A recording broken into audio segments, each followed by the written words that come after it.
Pronto, finalmente estamos online mais uma vez. Assim eu espero. Deixa eu conferir aqui. Vocês estão me vendo já? Não sei, já já eu apresento aqui meu convidado. Deixa eu só terminar aqui de ver se está tudo certinho. Se a gente está realmente online. É isso. Deixa eu ver aqui.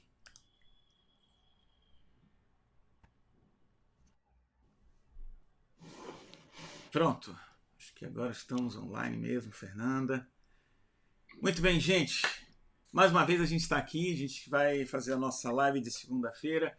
E hoje, sem maiores delongas, eu tenho uma convidada muito especial que eu quero apresentar para vocês. E a gente vai conversar sobre gestão, sobre liderança, sobre como ser um gestor. Então, sem maiores delongas, deixe-me colocar aqui a nossa convidada. Minutinho. Pronto! Fernanda! Seja Olá, bem-vinda! muito obrigada, obrigada demais pelo convite. Essa troca sobre gestão, ela é sempre importante, né? Porque quanto mais a gente trabalha, quanto mais a gente estuda, mais a gente aprende, mais a gente compartilha. Então, eu só quero agradecer o convite, é uma excelente oportunidade para a gente trocar ainda mais conhecimento. Maravilha, Fernanda. Olha, gente, a Fernanda é uma pessoa muito especial. Eu conheci a Fernanda há muitos anos atrás, a gente já trabalhou junto. E, bom, de lá para cá, a Fernanda teve um crescimento assim, exponencial, muita coisa aconteceu na vida dela. E eu queria, em vez de eu falar, eu queria deixar que ela se apresentasse um pouco, falasse um pouco, né, de quem é a Fernanda, o que ela faz hoje. Depois a gente volta e começa do começo de novo. Mas assim, quem é você? O que você faz hoje, Fernanda? Como é que você atua e tudo? Fala um pouquinho aí de você. Eu sou a autora do livro Abraço o Caos. Eu acho que é sempre importante começar porque essa base de escritora foi muito importante para mim, até porque ela foi resultado de muita experiência prática em gestão, né? Então, eu sou autora do livro Abraço o Caos, sou mentora de gestores.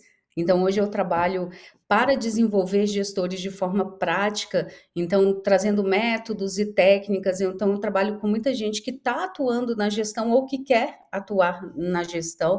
E esse trabalho de mentoria, ele veio de um longo desenvolvimento de gestão. Então, minha de gestão, tanto por atuar como gestora por mais de 16 anos, também como por estudar muito e me aprofundar muito no tema.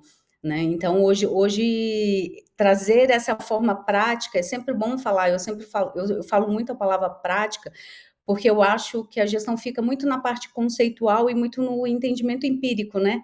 Então a Uhum. gente atua, a gente é promovido como gestores e muitas vezes a gente não tem ou embasamento ou treinamento para assumir esses desafios que são tão grandes e a gente se sente solitário. A gestão ela é um lugar muito solitário. Uhum. Então, hoje, o meu trabalho é apoiar esses gestores no longo e árduo processo de desenvolvimento para que eles consigam tanto se sentir mais preparados para atuar, tanto para que se sintam mais preparados para desenvolver outras pessoas. Porque uma das cobranças que a gente tem no papel do gestor é você precisa treinar a sua equipe, você precisa capacitar pessoas, e muitas vezes elas não se sentem preparadas nem para si, nem para o próprio trabalho que elas estão exercendo. Então, trazer essa segurança, trazer métodos, trazer essa possibilidade para que eles se sintam preparados para então começar a treinar outras pessoas é a parte mais essencial hoje do meu trabalho. Que legal, Fernanda. Fernanda, e esse tempo que você tem feito gestão, ajudado gestores e novos líderes, o que você acha que é a maior dificuldade quando alguém, né, enfim, chega, né, na liderança, acabou de assumir uma gestão, uma equipe, e aí ele descobre coisas que não ensinaram para ele, né, que não falaram que era daquele jeito que acontecia no dia a dia, na prática, e aí é tarde. Agora ele vai ter que se virar e não tem nenhum manual escrito. O que é que você acha que é né, nos atendimentos, mentorias que você tem feito, a grande dificuldade que as pessoas têm? Eu vou usar uma frase que eu escutei esses dias, para mim, que ela traduz muito isso. Teve uma pessoa que compartilhou, ela assumiu recentemente um papel de gestão e ela compartilhou comigo que ela tinha muito, muito receio do tanto de autonomia que ela teria o dia que ela se tornasse gestora. E quando ela se tornou gestora, ela descobriu que ela não tinha autonomia nenhuma e que ela ia ter que gerir sem autonomia. Eu vou trazer essa frase porque ela me marcou muito, porque é sobre isso. Quando a gente, antes de assumir o papel da gestão, a gente constrói esse papel, como que vai ser, como que a gente vai atuar, as decisões que a gente vai tomar, porque o nosso gestor não atua como ele deveria, porque a empresa não atua como ela deveria, e nada funciona. E quando a gente estiver nesse cargo, a gente vai botar tudo para rodar, porque a gente é muito bom.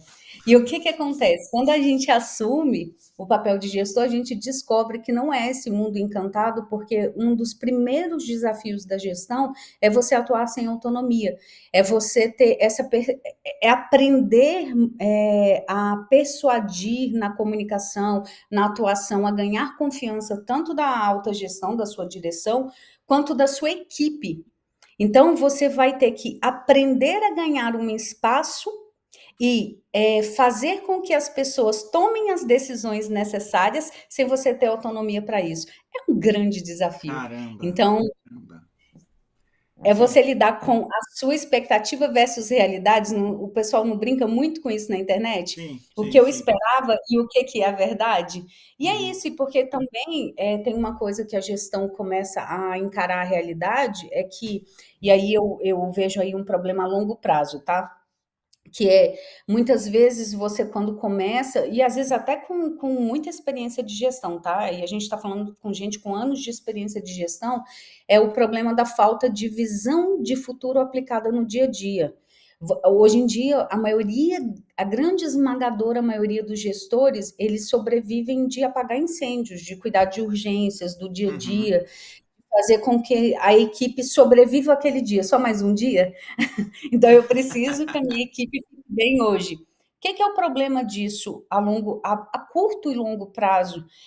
Causa uma exaustão muito grande no gestor, né? Porque ele está sempre ali querendo que esse dia funcione e você não tem melhorias contínuas e melhorias de grande impacto na equipe. Então, você não consegue trabalhar com uma gestão evolutiva. E uhum, isso traz uma exaustão muito grande para ele como gestor, porque ele uhum. começa a ficar desmotivado e automaticamente, sem perceber, ele desmotiva a equipe, porque a equipe não vê um progresso da gestão dele. Então, por isso que você vê muitos gestores perguntando direto. A pergunta mais frequente que você escuta é: como que eu vou motivar minha equipe? Uhum. Exatamente. É isso na verdade, era isso que eu ia até te perguntar agora, porque eu acho que qualquer líder, né, assim, de um lado você não adianta você ter todas as ideias, todos os planos, se a equipe não está junto com você, né? Se a equipe não está engajada, se ela não entende o que você quer, se ela não tem a mesma motivação e comprometimento que você precisa ou que você quer, né? E, enfim, isso é lidar com um monte de complicações, né? De como que a gente, como ser humano, reage, né? Então, assim, como fazer isso, Fernanda? Como a gente faz para tirar o melhor das pessoas de forma, enfim, que elas queiram e tal, enfim. Como que é que você Eu, ajuda a fazer eu, isso? Eu vou recorrer a quem mais sabe, tá? Então vamos lá. Abraham Maslow, que é um dos grandes nomes da gestão, ele Sim. fala uma coisa que tem tudo a ver e é uma coisa que geralmente a gente não dá tanto significado, porque a gente acha isso tudo muito conceitual, mas na prática isso tem um peso muito grande, que ele fala da questão da importância da sinergia que a gente tem na gestão. O que que ele está falando com isso, tá? Ele se aprofunda muito nisso, na questão dessa autossatisfação, dessa Uhum. sensação de satisfação profissional que tem. O que é a sinergia? Primeiro de tudo, tem que existir uma sinergia entre o profissional, o que o profissional tem como objetivo, o que que o gestor tem como objetivo e o que que a empresa tem como objetivo. Por que que eu estou citando isso primeiro? Se isso não existir uma sinergia, se isso não estiver interligado, nada, nada que você fizer vai dar certo. Por quê? Uhum. Porque existe um desalinhamento de propósito. A palavra está batida, mas vamos lá. Tem um desalinhamento de propósito. Uhum. Então, por mais que você force a barra e as coisas funcionem, elas vão funcionar no superficial, o que quer dizer que você vai precisar de um esforço muito grande para conseguir uma motivação mínima dessa equipe. Por quê? Porque não é aquilo que realmente ela quer fazer e ela sabe fazer e ela está engajada a fazer. Por isso que a gente fala muito da questão de olhar para o que a pessoa sabe fazer de melhor, como que a pessoa sabe. Por isso, esse olhar humanizado da gestão é tão importante, para identificar naquela pessoa se ela realmente gosta do que ela está fazendo e sabe fazer o que Uhum. ela está fazendo. Uhum. Então, hoje, o que acontece muito nas empresas, até porque os gestores não têm tempo de gerir, gestor não tem Uhum. tempo de gerir. Gestor Uhum. hoje fica mais para gerenciar tarefas. O Uhum. que mais acontece na empresa, o que menos acontece na empresa é o gestor gerenciar pessoas. Mas se você tiver numa empresa realmente gestor que olhe para as pessoas, primeiro, ele tem que contratar as pessoas certas que estão alinhadas à cultura da empresa e o que a empresa faz. E não é Uhum. uma questão de não, mas você não vai abrir portas para outros profissionais. A questão que você vai abrir vai ter que fechar. Uhum. Porque isso vai ter, ele vai ficar infeliz. Ele não vai conseguir ter esse alinhamento. Então, é muito Uhum. importante que essa sinergia seja pensada desde o processo da contratação, ou Uhum. seja, você contratar as pessoas certas. E a gente Uhum. hoje demora muito tempo para demitir, muito tempo para tomar decisão. A gente fica nesse processo de, meu Deus, eu tenho que encaixar essa pessoa de qualquer forma. E aí o que Sim, que você faz? Hoje você gasta um tempo grandioso para tentar fazer com que a pessoa se motive, sendo que ela nem gosta do que ela faz. entendi. A gente Ó, começa por aí. olha só, Fernanda, já tem aqui até algumas perguntas aqui. Já tem, já, eu que eu tô vendo você aqui, mas enfim. Olha só, Aham. a Karine está dizendo o seguinte: na liderança tenho visto muitos colaboradores que fazem a entrega perfeita, mas são introspectivos e gestores que fazem reconhecimento, os mesmos que participam de competições internas desmotivados. Enfim, ela está dizendo o seguinte: vejo que eles não estão preparados para desenvolver pessoas, né?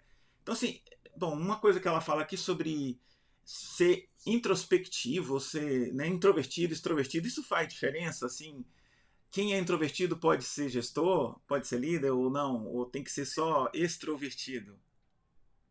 Tá, então eu vou começar dando meu próprio exemplo, tá? Eu sou uma pessoa extremamente introspectiva, extremamente, tá? Então vamos começar por aí. O que que acontece? Eu me preparei muito para gestão. Então, se você for pegar a minha vida pessoal, eu levo de uma maneira e na minha vida como gestora eu levo de outra maneira. É claro que a extroversão talvez ela cause uma aproximação maior das pessoas, né? Então você tem uma Uhum. facilidade, o que não quer dizer que você vai ter outras competências técnicas. Então, às vezes, um introspectivo, ele vai ter uma análise mais profunda de algumas coisas, ele vai conseguir. Então, tudo tem características importantes, tá? Então, Entendi. qualquer profissional, sendo gestor ou não, ele pode ser introspectivo ou extrovertido. Eu acho que o ponto que ela quis dizer também, que eu acho que é importante abordar, é a visão que o gestor tem sobre o reconhecimento desses diferentes profissionais, que é importantíssimo. Uhum. Não só o reconhecimento, como o respeito. Então, ao invés de você ali só reconhecer pessoas que são extrovertidas ou que conseguem facilmente posicionar o valor do seu trabalho, É o verdade. gestor ele tem que ter um olhar muito mais aprofundado para valorizar e para potencializar essas pessoas. Vou dar um exemplo. Uhum. Se você tem reuniões ali de brainstorm, reuniões de falar, né, de trocar ideias, e você tem uma pessoa muito introspectiva, você tem que Uhum. buscar uma maneira ali de trazer essa pessoa ou para participar, ou se ela não se sente à vontade ali, para dar a oportunidade de outros métodos dela compartilhar ideias. Ela pode, por exemplo, mandar por escrito. Eu já fiz isso, tá? Eu já criei um método. em que as pessoas poderiam adiantar as ideias e eu compartilhar algumas coisas por escrito.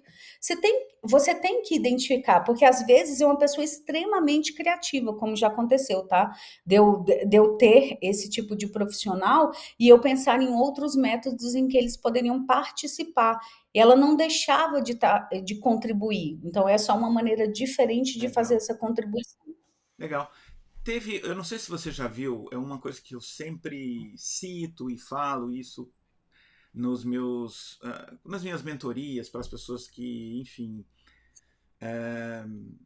tem medo, né? Meu Deus, o que eu vou fazer? Será? Eu já mentorei gente, uma pessoa que ela nunca tinha se visto como líder, mas todo o histórico dela era de liderança. Eu tive que quase que, entendeu? Assim, foi um trabalho principal foi de convencê-la que ela já era e ela tinha uma dificuldade. E eu lembro, Fernanda, que teve um projeto no Google. Eu não sei se a galera também que está nos vendo aí se ouviram isso, mas o Google foi atrás num projeto, acho que chamou.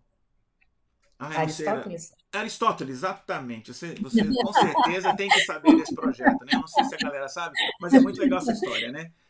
Então, Sim. o Google foi atrás da equipe de melhor desempenho, né? Como que é que se faz uma equipe de alto desempenho? E eu acho muito legal que é o Google procurando no Google, né? Ele, né, como uma empresa de busca, foi buscar dentro, né? Ele é gigante, qual eram as equipes que tinham isso. E aí, será que é o carisma do líder? Será que é porque, né, a personalidade? Será que é o tempo de convivência das pessoas? Será porque eles são amigos? E nenhum desses critérios, né, atendiam a todas as equipes de alto desempenho, né? Esse aqui tinha uma característica, já na outra também era alto desempenho, mas não tinha. E, e aí você pode detalhar mais, mas o que eles descobriram é que as equipes de alto desempenho tinham uma questão em comum. Elas tinham o que a gente hoje se reúne no que se chama de segurança psicológica, que é o fato de que elas tinham combinadas as regras de como elas deviam atuar como equipe, de forma que ninguém era deixado de fora na hora de dizer o que achava, na hora de dizer o que não concordava.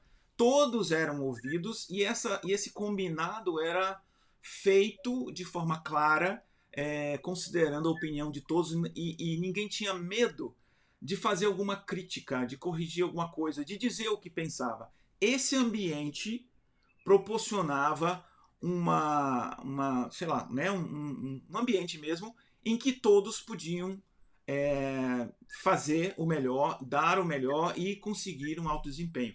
Queria que você comentasse um pouco essa história aí. Tá. A gente precisa de duas coisas bem importantes, tá? Eu acho que para uma equipe de alto desempenho. Primeiro, um ambiente com segurança psicológica, né? É muito, muito importante. E segundo, aí eu vou polemizar, tá? Eu vou falar uma coisa que geralmente a gente não se fala e não se fala tanto, não se discute tanto, mas vamos trazer polêmicas. Tem uma outra coisa que precisa ser o que querer. O que eu vou falar sobre isso? É, é, vou de novo, vamos de novo falar sobre o Abraham Maslow, porque ele traz muita coisa importante. Ele fala sobre uma coisa que ele briga com o Peter Drucker, tá? Eles têm um desentendimento em relação a. Porque o Peter ele traz muito que qualquer pessoa pode chegar nesse alto desempenho, ter bom desempenho. Já o Abraham ele não acredita tanto nisso, porque ele fala que a gente não pode pressupor que todo mundo foi feito para o alto desempenho. Nem todo mundo foi feito para o estilo de gestão que a gente coloca como correto. Vai existir pessoas que elas só querem fazer o trabalho básico e ir para casa delas e viverem a vida delas e está tudo bem. Vai existir pessoas que elas querem ser exatamente direcionadas nas tarefas que elas precisam cumprir. Tá? Existem essas pessoas. E essas pessoas, elas não vão se enquadrar em projetos de alto desempenho como a gente viu no Google.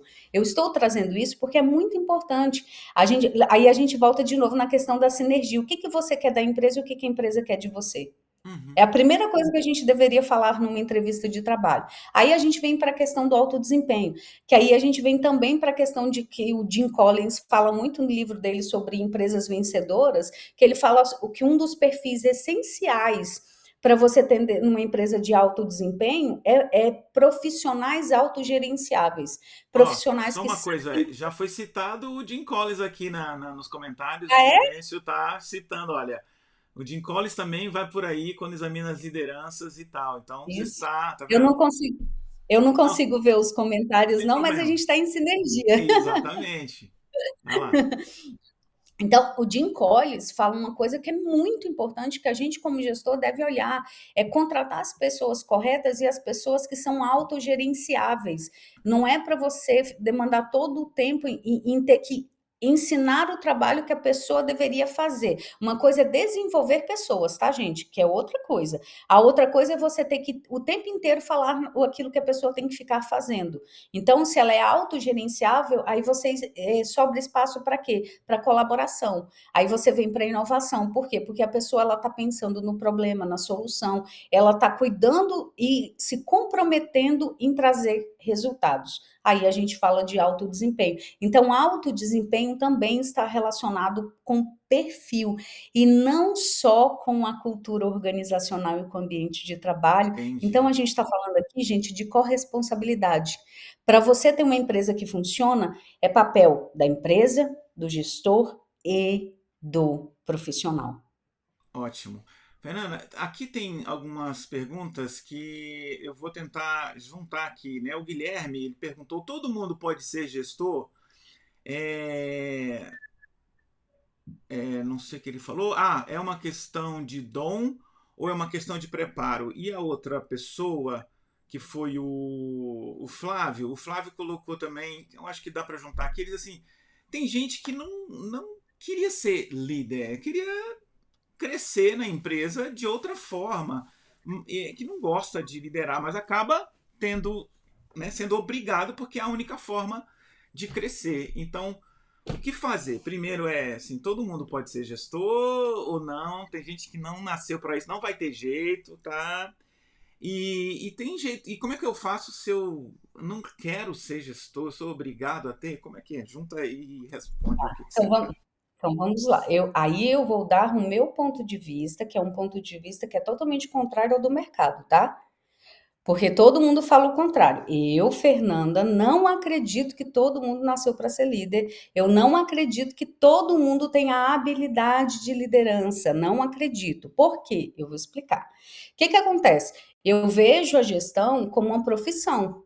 Para mim, se a gente for colocar profissão gestor, por quê? Independentemente da área que você atua, você tem que se aprofundar na gestão, que é um mundo, né? Então, você é um gestor que vai. Se você realmente quer abraçar a gestão e fazer a gestão, você vai precisar estudar e se aprofundar e se desenvolver como gestor. Então, eu encaro a gestão como uma profissão. E Ok. eu acho que nem todo mundo tem habilidade para qualquer profissão. Eu, particularmente, não tenho habilidade para 90% das profissões. Eu não seria astronauta, eu não seria, assim, várias coisas, tá? Então, eu não tenho essa habilidade. Então, eu acredito que por ter questões muito de habilidade, de coisas que você precisa ter desenvolvidas ali, você nem todo mundo conseguiria ser um excelente gestor. Qualquer um pode ser? Pode. Se a pessoa definir que ela vai ser qualquer coisa qualquer profissão, ela vai assumir. Ser um Uhum. bom gestor é uma outra coisa, né? Então, E por quê? Porque agora, você vai. então, Pode falar. Fernanda, agora acho que então muita gente vai estar com dificuldade em determinadas empresas, né? Porque, como alguém aqui complementou, às vezes você não tem outro caminho se você, né? Ou seja, a empresa meio que faz uma pressão para você. Você tem que virar gestor de qualquer jeito, né? Porque senão você não tem mais espaço ali.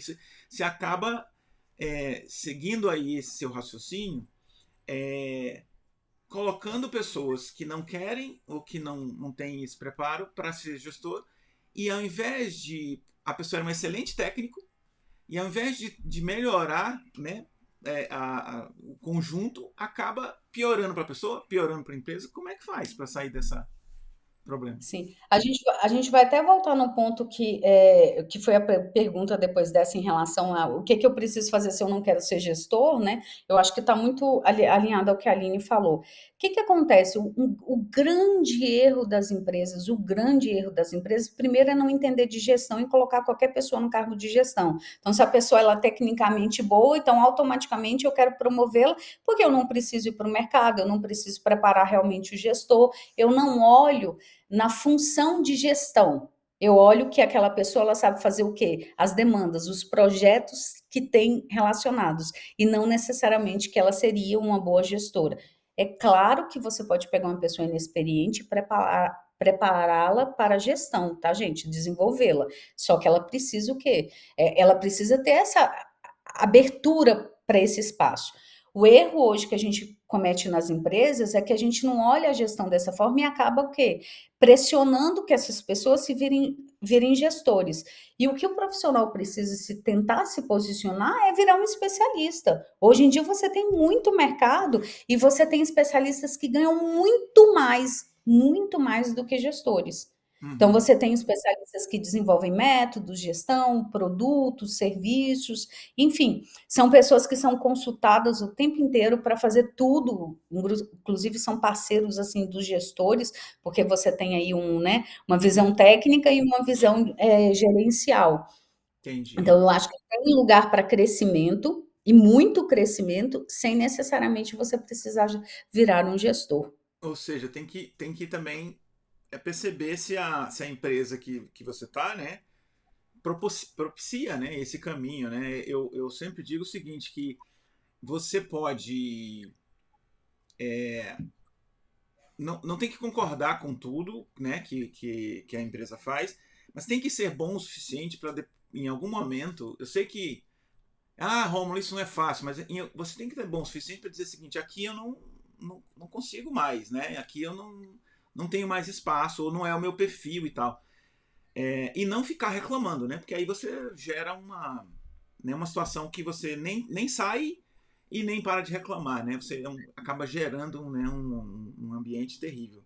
Ó, o Flávio está aqui reforçando, né, o que você falou, que as empresas erram muito ao escolher os líderes, né? E o Guilherme perguntou outra coisa, que também acho que você já comentou. O gestor precisa ser amigo do time? Ou ele precisa estabelecer limites para não confundir o pessoal e o profissional? Esse é Tá? um Eu tema. acho que o gestor ele precisa ser próximo do Uhum, time, tá? Se ele vai ser amigo ou não, aí depende da maturidade desse gestor. Então, tem problema o gestor ser amigo do time? Não se ele souber separar as coisas, tá? Só que necessariamente o gestor ele precisa ser próximo. O que acontece muito? O 880. Ou o gestor se torna aquela pessoa fria e distante do time que não tem proximidade nenhuma para ter uma relação de confiança e de colaboração, ou ele é aquele amigo que não consegue tomar decisão, não consegue ali ter ser uma figura de autonomia, uma figura de orientação e de inspiração para aquele time, porque ele se torna um colega, então ele não tem nem ali a confiança necessária, as pessoas não respeitam o trabalho dele, né? uhum, Então ele vira aquele chefe bonzinho, aquele chefe que aceita qualquer coisa. Então você precisa o quê? Entender o seu papel. Você precisa entender que ali você vai ser uma figura que é importantíssima, é orientativa. É uma figura que vai direcionar. Você é o capitão do navio que vai direcionar para onde todo mundo tem que ir. Se uhum, você não souber diferenciar isso, e vamos falar de forma prática, são nas coisas mais simples, tá? Então vamos supor que você é amigo de alguém do time, que não é difícil, é a coisa mais fácil do mundo, porque até a gente vive no trabalho, né? E você tem um apelido para essa pessoa, tá? Eu sou amiga do Romulo e eu chamo ele de Rô. Aí, dentro da reunião, eu tô falando uma coisa séria com ele, vou chamar ele de Rô do mesmo jeito que eu chamo ele quando a gente tá no bar? Eu vou tratar da mesma forma? Parece besteira, mas não é, gente. Todas as coisas que você constrói, os elementos que você faz, eles direcionam para essa relação que você vai construir. Então, as coisas precisam ficar nas caixinhas corretas. Então, se você é amigo de alguém da equipe, que a amizade ela fique da porta da empresa para fora e que você consiga. Quando você sabe que você está confundindo as coisas, quando você tem dificuldade de, por exemplo, dar um feedback crítico para o Rômulo, eu uhum. tenho dificuldade de falar que ele precisa melhorar. Qual que é a primeira coisa que um gestor precisa pensar se ele está realmente conduzindo as relações deles de forma apropriada? Você demitiria o Rômulo amanhã, se fosse necessário? Nossa. Se você pensou, Uhum. é porque tá errado. Entendi. E olha, nossa, quanta coisa aí nessa sua resposta. Mas eu vou pegar aqui uma pergunta, aliás, outra. A Samara perguntou o seguinte: como é que o líder pode conhecer melhor a sua equipe e quanto tempo ele tem para isso? E qual o papel do colaborador nisso? Às vezes, no dia a dia, você acaba entregando a obrigação e não consegue vender isso. E que mais? Como é que faz para o líder conhecer a sua equipe quanto tempo? E a Adri Quirino falou que o autoconhecimento dá essa clareza do seu estilo de liderança e fazer os ajustes necessários para ser assertivo na conexão com cada colaborador. Então, um desafio: como é que eu faço para conhecer as pessoas da equipe e como é que eu faço para me conhecer, né? Ou seja, é assunto para a vida inteira. Mas vamos ver o que você fala. Tá. Tempo, eu acho que é difícil a gente mensurar um tempo, até porque vai depender do tamanho da equipe, do tipo de trabalho que você tem, da proximidade. Então, assim, eu já tive equipes enormes, né? Então, isso depende muito. Mas vamos colocar ali em média que você assumiu uma gestão e minimamente você tem que conhecer de forma rasa seu time em um mês. Que você saiba o nome de todo mundo, que você saiba mais ou menos o que que a pessoa faz, que você entenda ali e consiga conduzir um dia a dia. Essa aproximação, ela acontece, você precisa planejá-la, tá? E uma coisa que a gente não faz. A gente planeja tarefas, a gente gerencia, demanda o time, mas a gente não planeja a nossa abordagem de aproximação e é um erro. A gente precisa planejar. Então, qual que vão ser as dinâmicas que eu vou ter com o meu time para eu me aproximar dele? Então, e são dinâmicas variadas, tá, gente? Então, por exemplo, uma dinâmica que é essencial e que todo gestor precisa ter, um ponto de controle individual com as pessoas do seu time. Para quê? Não é para falar de pauta, da demanda que ele tem que entregar, é para alinhar expectativas e orientar, é para falar coisas justamente para você se aproximar profissionalmente dele, para você entender, para vocês trocarem mais. Isso já é um ponto de aproximação. Outras aproximações vão falar de externas. Aí você vê se você vai almoçar com o time uma vez por semana, cada 15 dias, você vê como que é melhor nessa aproximação. Aí vamos falar de uma outra bem simples, tá? E que faz muita diferença. Muitas vezes você fica o dia inteiro em reunião. Eu vou falar porque isso acontecia comigo. O dia inteiro. Você mal consegue ver as pessoas do seu time. É o tempo inteiro ali tentando trocar mensagens. O que que você precisa fazer? Antes de ir embora, ou às vezes quando você chega, você vai ter que tirar 30 minutos para rodar entre as pessoas, se for presencial, perguntar se está tudo bem, se elas estão precisando de ajuda, sentar do lado delas e dar tempo para que essas pessoas te conheçam e possam conversar com você sobre coisas sem necessariamente ter que marcar uma reunião. Então, o tempo que você disponibiliza para estar do lado dessas pessoas e para puxar assunto e para conversar faz toda a diferença. E também, às vezes, é uma percepção, às vezes, você conheceu essa pessoa e vê que ela não está bem, perguntar se ela está precisando de alguma coisa, se ela quer algum apoio. Então, essas percepções e essas pequenas coisas que você pode planejar e aprender com esse autoconhecimento, aí onde que entra o autoconhecimento? Você percebe onde você está falhando. Ali onde que, poxa, eu posso fazer uma abordagem diferente, eu posso ser mais próxima do meu time. E como que a gente percebe que a gente não é próximo? Vale muito isso, tá? Hum. É, as piadas. Gente, por favor, sempre observe as piadinhas que o time faz com você, porque elas dizem toda a verdade, tá? Então, se o time, por exemplo, faz uma piadinha assim de. Eu adoro, as piadas são as melhores. Uma piada de tipo, nossa, ainda bem que eu consegui falar com você hoje. Não, nossa, eu nem consegui um retorno do seu e-mail. Nossa, eu fiquei tão lisonjeada. Então, gente, Entendi. São, tá são faltando dicas, aí. né? Fica a dica, né? Para ver se o gestor. Não achem que é brincadeira, porque não é, tá? Então, essas É, piadinhas que sempre acontecem, peguem, não é para você se ofender nada, mas peguem, percebam que está faltando ali uma presença ou o alinhamento de que você não vai conseguir estar presente como eles esperam. legal. Olha só, e você tocou aí num ponto, ou seja, é tempo para conversar com as pessoas, é tempo para individual, é tempo para o controle, e aí entra numa seara que a gente já, né, a Fernanda, ela é mentora de líderes, mas ela também é mentora de mentores, tá? Eu fiz uma rápida mentoria com ela sobre gestão de tempo, organização pessoal, porque vocês não têm ideia. Isso daria uma outra live para a Fernanda falar sobre organização e gestão de tempo e tal. E aí, uma pessoa aqui, a Samara, disse assim: como é que a gente faz para equilibrar as expectativas dos gestores com as necessidades e capacidades do tempo? Meu Deus, como arranjar tempo para fazer isso tudo, Fernanda? Como é que organiza o tempo? E eu acho que é um desafio, né? Ou seja, imagino, né? A pessoa entra no fogo e nunca, né? A gente brinca, né? Tá apagando incêndio e esse incêndio não acaba nunca, né? Como que faz para fazer essa gestão aí da organização do tempo? Que eu entendi que a Samara quer falar que como que ela vai trazer para o gestor que ele não consegue fazer tudo, que o gestor tem que segurar a onda dele. É mais ou menos isso que ela quer saber, né? É isso Que é então? em relação a ela em relação ao gestor, não é isso? Ela botou Eu assim: vou, como eu, equilibrar as expectativas dos gestores com as tá. necessidades e capacidade do tempo? Eu acho que ela está falando do ponto de vista de quem está recebendo, né, Isso. a É o trabalho que demanda. dentro do tempo que a gente tem de serviço. O que que acontece? É claro que, assim, o gestor aí tem um papel fundamental, mas como ela está perguntando sobre ela, a gente não está aqui, não vai orientar o gestor, a gente vai orientar aqui o profissional a lidar com o gestor, a gente precisa aprender a se organizar e ter uma gestão mais estratégica do tempo e trazer o domínio sobre o nosso tempo. O que que isso quer dizer? Ah, mas o gestor, ele ali direciona o que que a gente vai fazer com o nosso tempo.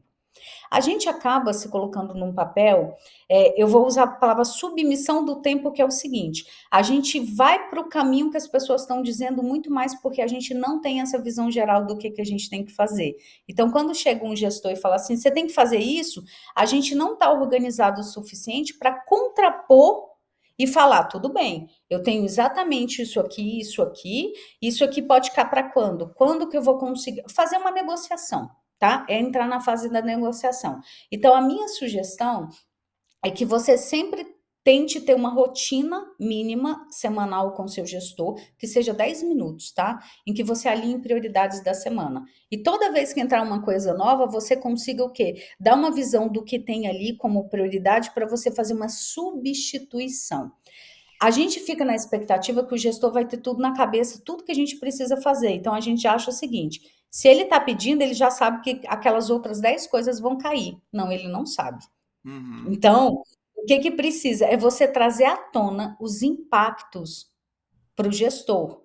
Não como forma de, eu estou reclamando, mas como forma de vamos alinhar juntos quais os problemas que a gente pode ter e como que a gente vai atuar. A minha sugestão é essa aqui. Entendi. Então, quando você tem o domínio do seu tempo, você tem mais articulação para negociar Exato. aquilo que cabe ou não dentro do que você consegue fazer. Fernanda, e se você pudesse dar, eu vou reduzir aqui, porque eu sei que você tem mil coisas para falar sobre o que eu vou perguntar, então eu vou restringir. Assim, três coisas que são fundamentais para a gestão do tempo do gestor, para ele organizar o seu tempo, assim. O que é assim, deveria ser lei para todo gestor, para ele não se perder na confusão que ele tem que fazer. Tá bom. A primeira lei, para mim, você falou a palavra lei, então eu vou repetir. A primeira lei de qualquer gestor é ele tirar 20% do tempo para gerir. O que que acontece? O gestor ele fica com tarefa, tarefa, tarefa, e ele não lembra que a tarefa mais importante que ele tem é para gerir, que é para pensar nos problemas, organizar o longo prazo. Então, 20% desse tempo, assim como ele faz para qualquer outra coisa urgente que chegar, ele deveria direcionar para resolver problemas que deveriam estar sendo prevenidos e não estão. Então, para ele parar de correr atrás do próprio rabo, parar de apagar incêndio, é 20% para ele prevenir para não se desgastar tanto quanto ele se desgasta hoje. Todo gestor vai falar assim: mas eu não tenho tempo para fazer isso. Você não tem justamente porque você não faz, Entendi. tá? Porque você não vai conseguir trabalhar de longo prazo e de maneira estratégica, porque você está sempre enfiado a cabeça no dia a dia nos problemas. Ou seja, A equipe tem que nunca pode ter um tempo que não é tem, para executar, tem, é tem. para Que é um tempo o quê? Para você analisar, para você planejar as coisas, para você resolver problemas na causa e não na consequência. Não é Beleza. para você tentar apagar um incêndio, é para você comprar o extintor. Entendi. Você saber quantos extintores Ou, eu ou, preciso. ou identificar os focos, né, de Isso. possíveis incêndios. Tá bom. Tem- Você não vai conseguir resolver tudo de uma vez, mas se você tiver tempo, você vai analisando e você vai construindo melhor. A segunda dica importante, gente, é objetivo alinhado e expectativas alinhadas.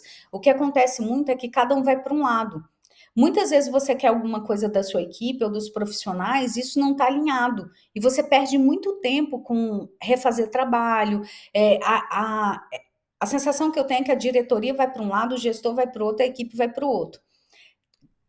Uhum. Invista tempo em alinhamento de expectativas, Ok. tá? Invista. Uhum. As pessoas precisam trabalhar para o mesmo lado. Por pior, por mais que não seja o lado, nossa, não é o lado que a gente gostaria todo mundo, mas vamos Uhum. entrar num consenso e vamos saber para onde a gente está indo. Entendi. E o terceiro e mais importante é você saber diferenciar o que que é urgente e o que que é importante. A maioria dos gestores, o que acontece é você muitas vezes não filtra o que recebe e trata tudo como urgência porque você é desorganizado.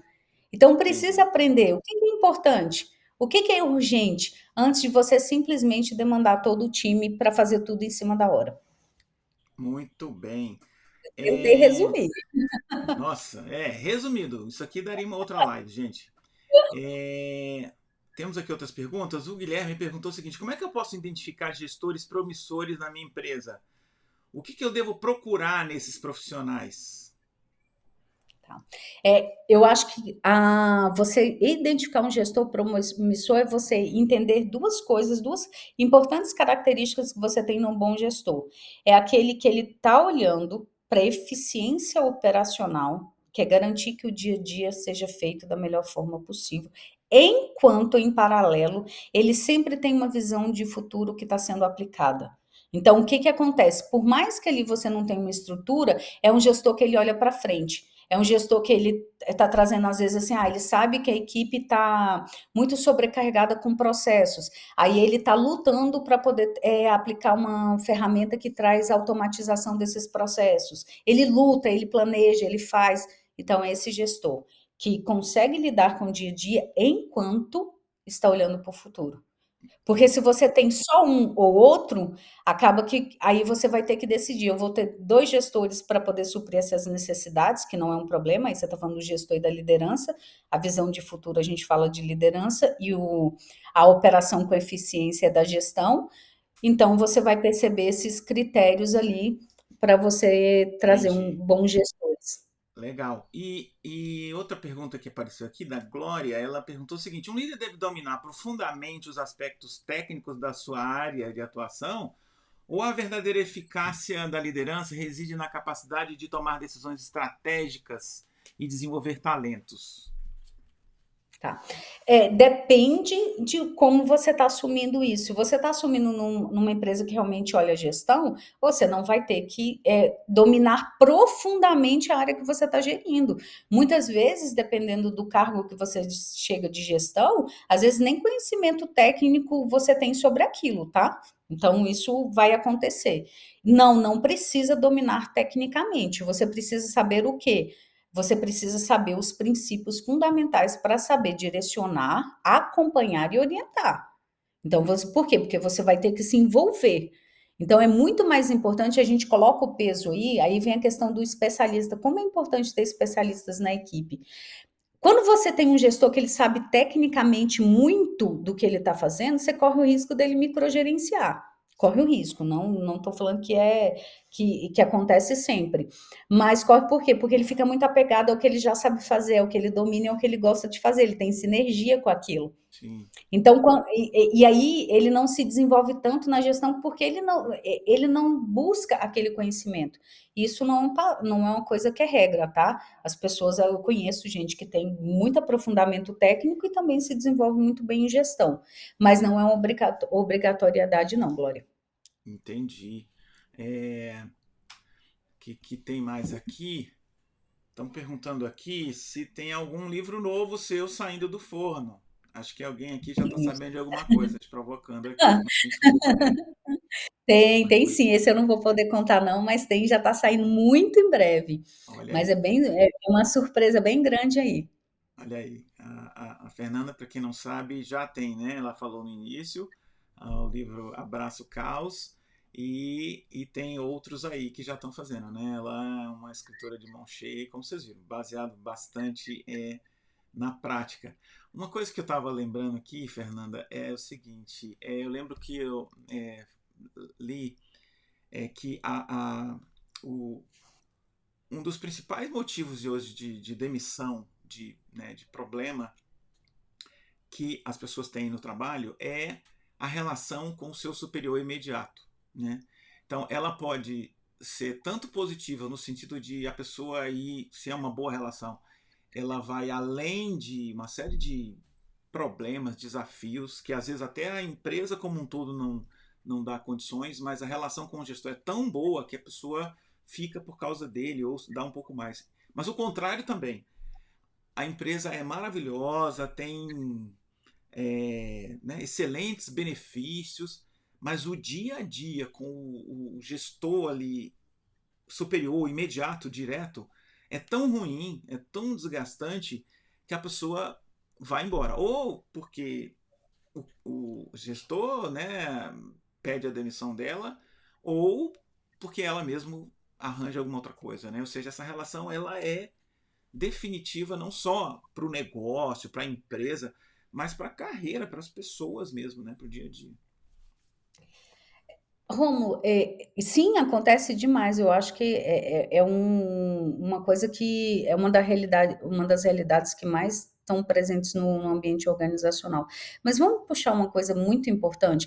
Vamos entender que aquela pessoa ela não pode se demitir agora, tá? Então não é assim, né? A gente fala muito, mas muita gente tem um processo longo porque precisa se organizar na sua vida pessoal.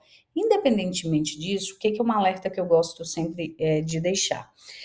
As relações elas precisam ter muito cuidado. A gente hoje está construindo a visão de uma liderança heróica, o líder herói, muito na nossa mente, então desse líder inspirador, desse líder que vai desenvolver e vai dar o feedback completo, que é um feedback com respeito, com humanização, com um plano de desenvolvimento já com próximos passos.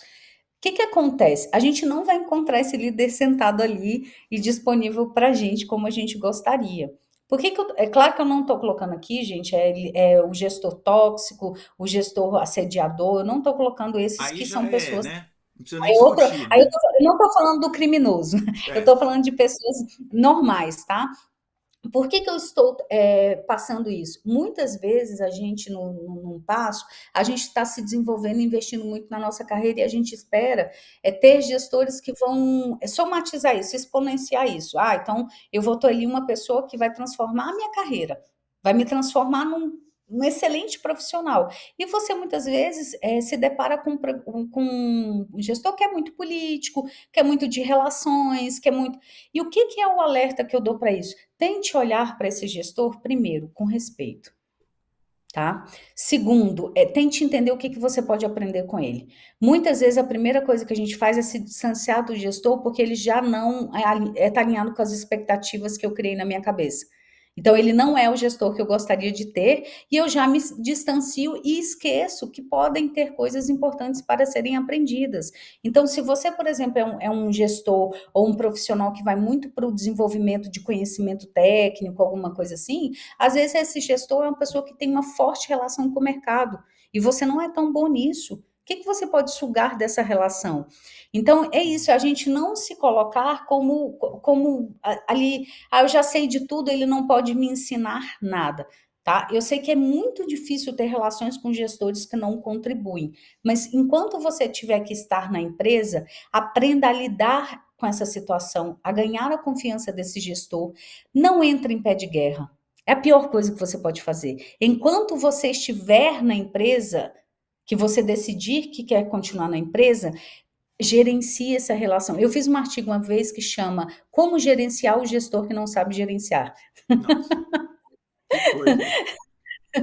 Então, é sobre isso, como que você conduz essa relação para você conseguir tomar decisões, para você conseguir o apoio dele, para você conseguir ser reconhecido. Tem uma forma política de construir essa relação em que todo mundo se beneficia, em que você consegue Entendi, conduzir ali, entender o comportamento dele, porque a primeira coisa que a gente faz é entrar em guerra. Ah, eu não entendi, gosto dele e eu não vou, e eu não quero porque ele não faz as coisas como deveriam. A entendi. gente acaba saindo perdendo. Perde oportunidades. Dentro dessa questão de conflito, né, a Samara aqui está perguntando o seguinte: como é que um líder deve lidar com conflitos internos sem comprometer a confiança e a produtividade? Por exemplo, fofocas.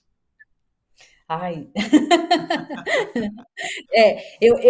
Eu gostava muito de gerenciar fofocas, de uma maneira muito, primeiro, a fofoca geralmente ela é consequência da falta de comunicação transparente da equipe, da gestão ou da empresa, tá?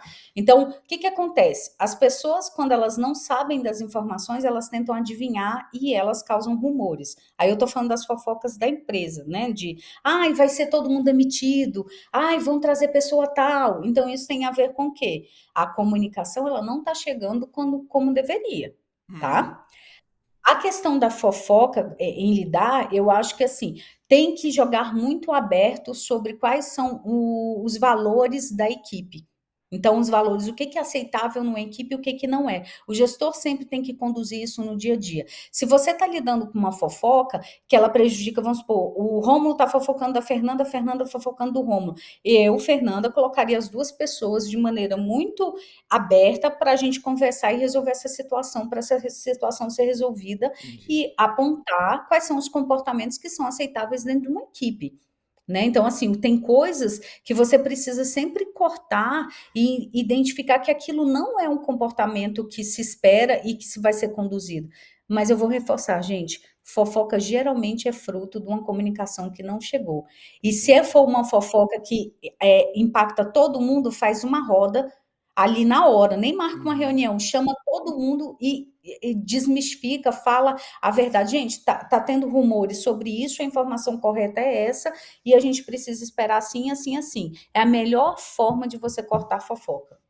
Fernanda, acho que dentro disso que você falou, acho que o líder também tem que perceber, e às vezes nem sempre é fácil, se ele permite, por exemplo, receber essas críticas e tal, porque quando, né, a equipe não percebe que há esse espaço, ela acaba fofocando, né? Ou seja, eu não vou falar porque eu sei que se eu for falar, né, enfim, aí, né, eu lembro de um líder, não vou dar muitos detalhes aqui não, para não sabe lá onde isso vai parar, mas assim, a pessoa elogia, né, o líder elogia o funcionário na frente dele, acha que ele é um excelente e tal. Dias depois demite e depois na reunião com os outros, né, as outras pessoas, mete o pau na pessoa e diz que ela não fazia isso, não fazia aquilo, a pessoa não está mais lá e ele demitiu. Ou seja, quem ouve, né, aquela crítica depois que a pessoa foi demitida e ouviu ele fazendo elogios antes, conclui o quê? Eu não vou abrir a minha boca nunca, porque ele não é confiável, né? Ou seja, ele elogiou a pessoa aqui, disse que a pessoa é interessante, gostava de receber as críticas que ela tinha e tal. A pessoa foi demitida e depois o cara acabou ainda com a. Né? Então, ou seja, você acaba é, é, provocando uma conversa que nunca vai ser transparente, né? Ela vai para fofoca, não é isso? Com certeza. E outra coisa, aqui tem uma outra pergunta. A Glória já está perguntando se você tem cronograma de treinamento para 2025, Fernanda. A gente já está até se aproximando aqui do final da nossa live, gente. Então eu já vou até Tenho, colocar tenho essa cronograma de pergunta. treinamento ainda. Ainda tenho algumas vagas de treinamento ainda, tanto eu dou treinamento corporativo, né, então eu dou treinamento em empresas para tanto para equipes quanto para lideranças e também para mentoria, a gente ainda tem algumas agendas ainda. Legal. Então, olha, gente, já estamos aqui quase com uma hora de live. Então, a Fernanda tá aí. Vocês têm, né, obviamente, o LinkedIn dela aí para seguir, entrar em contato com ela. Como a Fernanda já falou, né, tem treinamento tanto para gestores, né, de mão cheia aí, essa mentoria, e para empresas que querem formar gestores, que querem, enfim, melhorar o nível de gestão da sua empresa, entre em contato com a Fernanda, porque, olha, né, assim, não é porque é minha amiga, não é porque eu a conheço, mas eu sei que vocês vão gostar muito e vão lucrar muito com isso. Acho que é isso. Fernanda, você tem assim, as últimas palavras, assim, o que você deixaria de assim uma orientação assim, é, número um para um gestor, o que que quem quer ou quem está sendo ou quem está querendo ser, enfim, já é há muito tempo, o que que é que não pode deixar de esquecer? Tenho sim. Eu acho que uma dica eu vou falar, porque isso fez muita diferença no meu crescimento como gestora, tá? É a gente ter senso crítico. É uma coisa que a gente nunca pode perder, que é olhar esse olhar com humildade para o nosso comportamento, para o nosso desenvolvimento. Eu gosto muito de uma coisa que é olhar para trás hoje, né? Eu tô com 42 anos de idade, comecei a ser gestora bem nova, e eu tenho certeza que se minha primeira equipe se encontrasse com a minha última equipe, eles não falariam da mesma pessoa. E isso mostra porque, assim, eu sempre olhei para os meus erros, eu sempre olhei para o que eu fazia de errado, e a gente olhar com esse senso crítico para o que a gente precisa construir dentro da gente desse autoconhecimento faz toda a diferença na gestão. É a gente nunca achar que o problema é só da empresa, a gente nunca achar que o problema é só da equipe, a gente ter noção e consciência da responsabilidade que a gente tem e a gente tentar sempre ter esse senso crítico e olhar para o desenvolvimento que a gente precisa e para esse aprendizado que a gente precisa, tanto técnico quanto de comportamento. Maravilha. Gente, olha, isso aí foi uma aula que a gente recebeu agora da Fernanda. Fernanda, muito obrigado por você estar aqui, pela sua presença. Obrigado por todo mundo que participou, mandou as perguntas. Obviamente que a live vai ficar gravada aí para quem for assistir depois. E a gente se encontra então na próxima segunda com um novo convidado. Vai ser muito legal. Eu aviso para vocês. Por favor, não deixem de seguir, coloquem o sininho lá no meu perfil para vocês não perderem as notificações e a gente se vê na próxima segunda. Tchau, tchau para vocês. Tchau, muito obrigada, Rômulo. Obrigada a todo mundo que participou.